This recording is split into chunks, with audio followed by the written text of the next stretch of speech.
Research has been conducted at the Hicks Family Farm since 2006. The yield map shows two management zones. The smaller eastern management zone is managed under conventional drainage. The larger western management zone is managed under controlled or managed drainage. Yield results between 2009 and 2012 show a high degree of yield variability both within years and between years. During 2009, controlled drainage outperformed conventional drainage by 23 bushels per acre. Growing conditions were ideal and water conserved in the soil profile due to controlled drainage contributed to the increase in yield. The conventionally drained zone out-yielded the controlled drainage zone in 2010.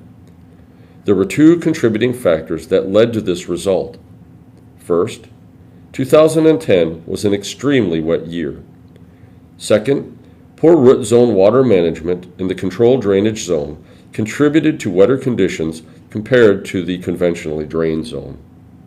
Yields in 2011 and 2012 were negatively affected by an extended drought, which resulted in dry conditions during both growing seasons.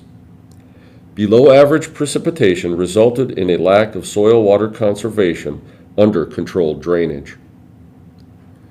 These results show that yields are highly weather dependent. They also show that poor drainage system management, when under controlled or managed drainage, can result in yield loss.